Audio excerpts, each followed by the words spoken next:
दोस्तों नमस्कार। जैसा कि आप सभी लोग जान रहे हैं और युद्ध लगातार जारी है पाकिस्तान से, ऐसे बेशर्म और नकारा पाकिस्तान से जिसके हाथ में कटोरा तो है लेकिन भीख देने के लिए कोई तैयार नहीं है। पाकिस्तान को कर्ज देने के लिए भी आज तमाम देशों ने बैठक की है, लेकिन साफ तौर पर जाहिर है कि पहले ही चाइना ने उसको अपने प्रेम मोह में फंसा करके इतना ज्यादा कर्ज में डुबो दिया है कि पाकिस्तान को अन्य देश कर्ज देने से इतरा रहे हैं। चूंकि पाकिस्तान जो है समय पर कर्ज को अदा नहीं कर पाता है, तो इसलिए जो तमाम देश हैं वो कर्ज देने से मना कर रहे हैं। अब सबसे बड़ा सवाल यह है कि क्या पाक अधिकृत कश्मीर को कब्जे में लेने का समय आ गया है? जी हाँ, इसी बात पर आज चर्चा होगी और ये भी बताएंगे आपको कि कैसे भारत पाकिस्तान का ये युद्ध छिड़ा है और कैसे अमेरिका भारत का साथ दे रहा है और दुनिया के तमाम लोग भारत के साथ कंधे से कंधा मिलाकर क्यों खड़े नजर आ रहे हैं। तो दोस्तों, अगर आप हमें यूट्यूब पर देख रहे हैं तो सब्सक्राइब कीजिए, फेसबुक, इंस्टाग्राम या अदर एप्लीकेशन पर देख रहे हैं तो फॉलो जरूर करें। अब ये आवाजें बहुत जोर शोर से उठने लगी हैं कि क्या भारत पाकिस्तान के बीच छिड़े हुए इस युद्ध के समय ही पाक अधिकृत कश्मीर को कब्जे में लेने का वक्त आ गया है। ये सवाल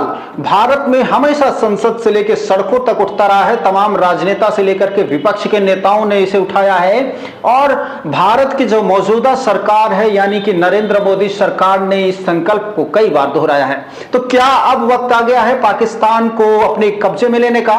क्या अब वक्त आ गया है पाकिस्तान की सेना को पीओके से भगाकर खदेड़ने का? और क्या अब वक्त आ गया है अपना झंडा पीओके में लहराने का?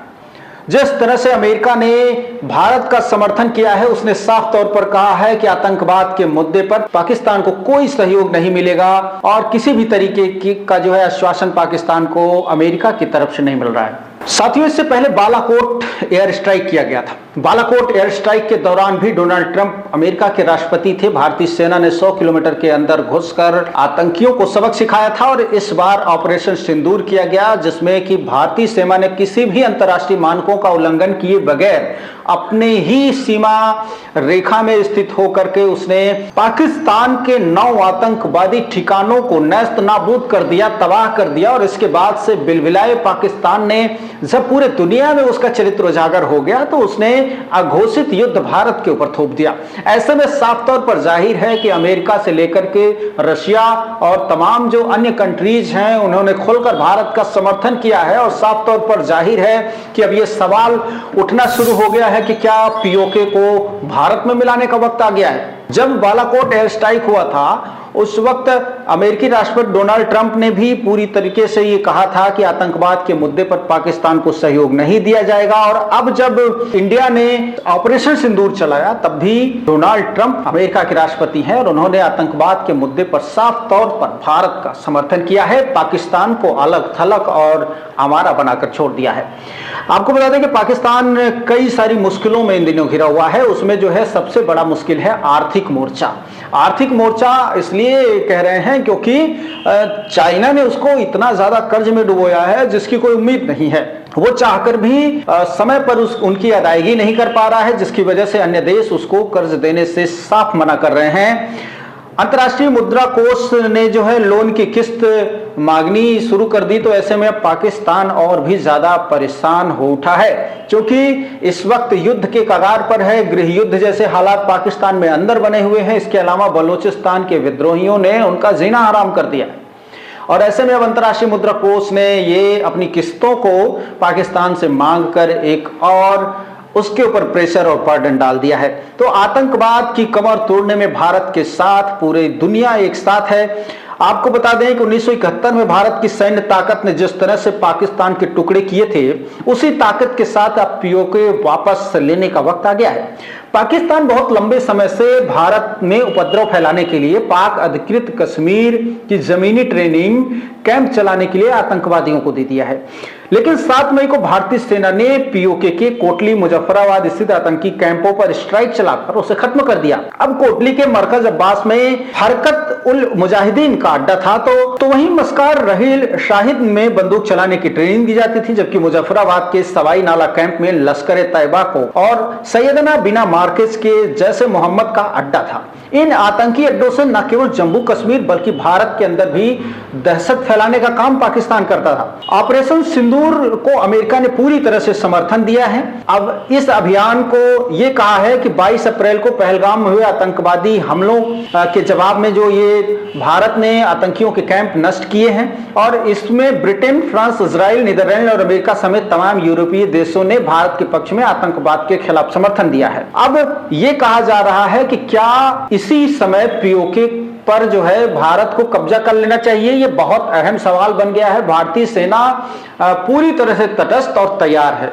जब भी उसे इशारा मिलेगा पाकिस्तान भारत में मिलेगा। इस बात को पाकिस्तान को भूलना नहीं चाहिए। शहबाज शरीफ और वहां के जो सेना अध्यक्ष हैं जनरल मुनीर, दोनों को दौड़ा दौड़ा कर भारतीय सेना मारेगी और उनको खदेड़कर पाकिस्तान में दोबारा डालने का काम करेगी। अमेरिका के उपराष्ट्रपति जेडी वेंस ने पाकिस्तान को दो टूक कहा है कि भाई आतंकवाद के मुद्दों पर भारत का सहयोग करो और आतंकवादियों के ठिकानों को नष्ट करने में भारत के साथ खड़े हो जाओ। लेकिन पाकिस्तान के गले ये बात नहीं उतरी है और बुनियादी तौर पर पाकिस्तान ने यह मान लिया है कि आतंकवाद हमारा धर्म है और हम आतंकवाद को फैलाने से बाज नहीं आएंगे, चाहे भारत हो या अमेरिका हो या कितने भी देश उसके खिलाफ खड़े हो जाएं। प्रधानमंत्री नरेंद्र मोदी, गृहमंत्री अमित शाह के साथ रक्षा मंत्री राजनाथ सिंह ने कई बार इस संकल्प को संसद से लेकर सड़कों तक दोहराया है कि पीओके को भारत में मिलाना होगा और जब मौका मिलेगा भारत सरकार यह काम करेगी। 2 जनवरी 2025 को दिल्ली में जम्मू कश्मीर और लद्दाख के इतिहास पर लिखी एक किताब के विमोचन कार्यक्रम में अमित शाह ने कहा था कि कश्मीर में इन दिनों विकास ही विकास देखने को मिल रहा है। मेरा विश्वास है कि हमने जो कुछ भी कमाया है उसे जल्द से जल्द वापस पालेंगे। न केवल भौतिक विकास बल्कि हम कश्मीर की सांस्कृतिक ऊंचाइयों को भी बहुत जल्द प्राप्त करेंगे। इस दौरान उन्होंने प्राचीन ग्रंथों का हवाला देते हुए जम्मू कश्मीर और लद्दाख में एकत्रीकरण पर जोर दिया, एकीकरण पर जोर दिया और यह कहा है कि राज्यसभा में आर्टिकल 370 पर चर्चा के दौरान भी उन्होंने कहा था कि पाक अधिकृत कश्मीर हमारा है, भारत का है, उसे कोई हमसे छीन नहीं सकता है। इसके अलावा प्रधानमंत्री नरेंद्र मोदी को ट्रंप ने जो साथ दिया है उससे अब यह जाहिर हो गया है कि अब पाकिस्तान की खैर नहीं है और साफ साफ शब्दों में यह कहा गया है कि अब कश्मीर को लेकर के ऐसा मतलब उम्मीद जताई जा रही है कि अब पीओके जो है जल्द भारत का हिस्सा होगा और हमें उम्मीद रखना चाहिए, हमें भरोसा है अपने पूरे हमारे जो भारतीय सैनिक हैं, हमारे जो सरकार है उस पर पूरा भरोसा है कि जल्द ही कश्मीर में भारतीय तिरंगा लहराता हुआ दिखाई देगा और हम वहां पर जाकर सैल्यूट करते हुए दिखाई देंगे। इस तरह के तमाम वीडियो समाचार पाते रहने के लिए रेडियो इंडिया को आप यूट्यूब पर सब्सक्राइब कर सकते हैं, फेसबुक, इंस्टाग्राम या अदर लोकल एप्लीकेशन पर देख रहे हैं तो फॉलो कर सकते हैं। बहुत बहुत शुक्रिया, नमस्कार।